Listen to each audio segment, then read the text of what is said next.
to be guided and to make the right choice. You've called your book Why I Still Carry a Guitar, not Why I Still Hold a Guitar or Why I Still Play a Guitar. Is there any significance to your choice of words? Well, because the guitar is actually a symbol of music, so it's just a symbol. And also a piano is much heavier to carry than a guitar. So I would never carry a piano. So that's one answer. The other point is that it's not just a guitar, it's the kind of what it means. It symbolizes expression, creativity. And I think these are things which are gifts.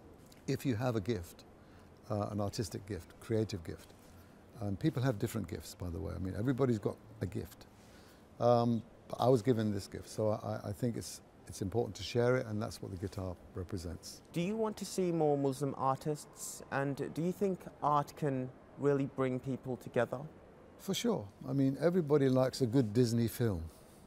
Everybody loves Walt Disney's films. I mean, most of them. And so therefore, it shows you that, and that's a high level of communication. He chose a very specific genre, which is looking after the family, entertainment. I think more concentration in that area would be very good. I mean, I don't like some of the, well, I do watch some of the horror films sometimes, when I want to go to sleep, I'll watch one of these where everybody gets killed, I mean, we do watch that kind of thing. But in the end, it's always a happy ending that we're looking for. And so Muslims need to turn up the volume in whatever field, whether, as I say, it's media, it covers movies, radio, music, art, photography, architecture. I think also architecture is a big thing. We need to redefine how we build cities to make them more human friendly, because sometimes in the concrete we get lost.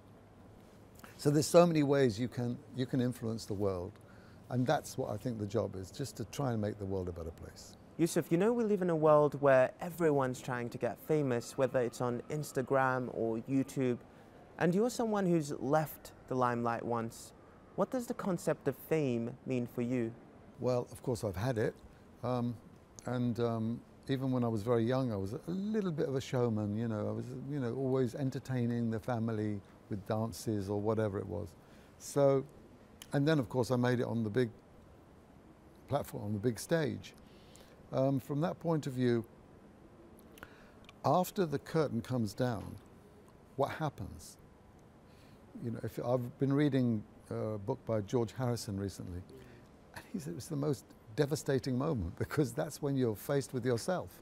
You're left with yourself and your own weaknesses and, and deficiencies. So fame is not that great. What's important, you said it in the very beginning, that if people like you, that's good, and that's very good. It could be a reward.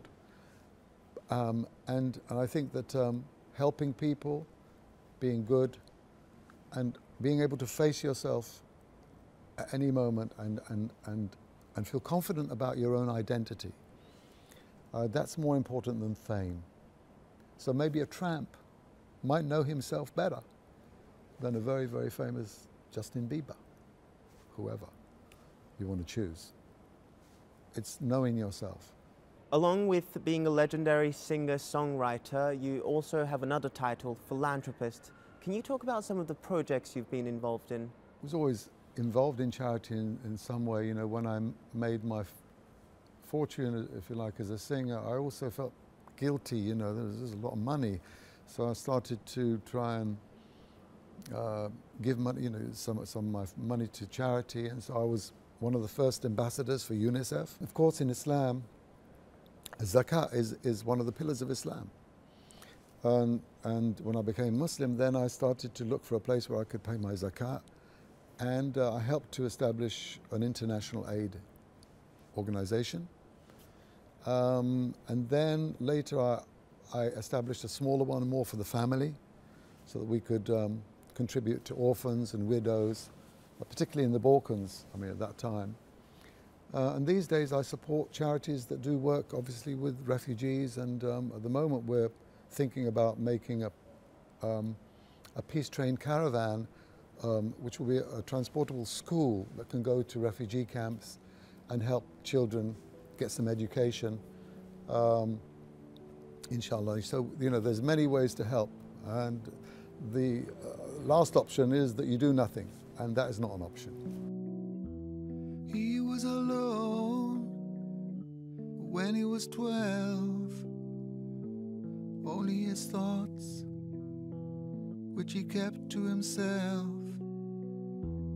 He didn't have a place to play, a friend to call, or a word to say.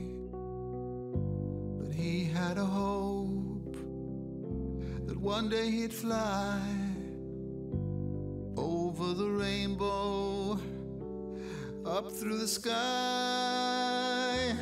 He was alone, he didn't have much, and all he had,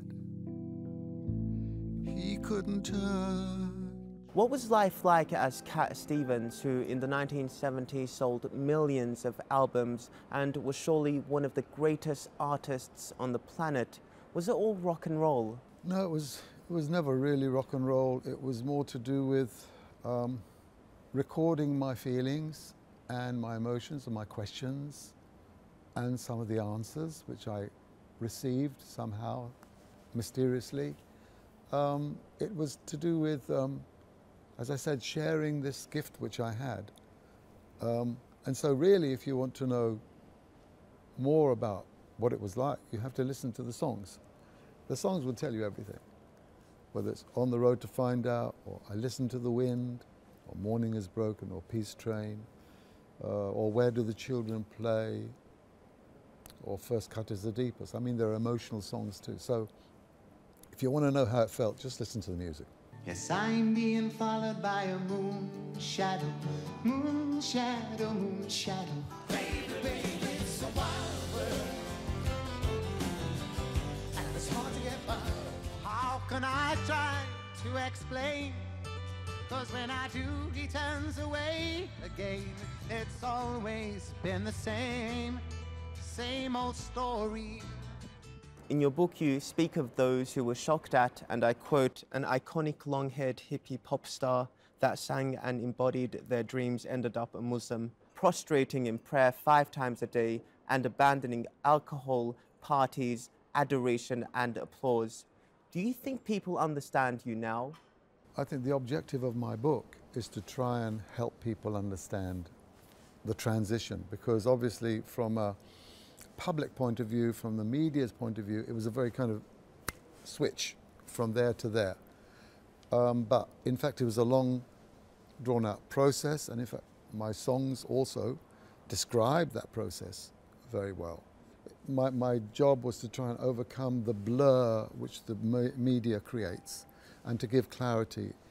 I'm also writing another book, by the way, which is a bit longer than this one. It's about 450 pages. So in that one, there'll be more details. But this one gives a good impression and good explanation. What is the Yusuf Islam Cat Stevens legacy for you? For me, it's what you give is your legacy. And what you take with you are your deeds and your intentions. So I hope that I will have left something good. We have schools, we have centers, we have songs, we have words, we have inspiration, which I hope will help some people who are in the same kind of dark spots that I was in, to see that there's a light that you can reach. The truth is there, you just have to go for it. It's a wild world, Yusuf Islam. Thank you very much for your time. Thank you. It's been a pleasure.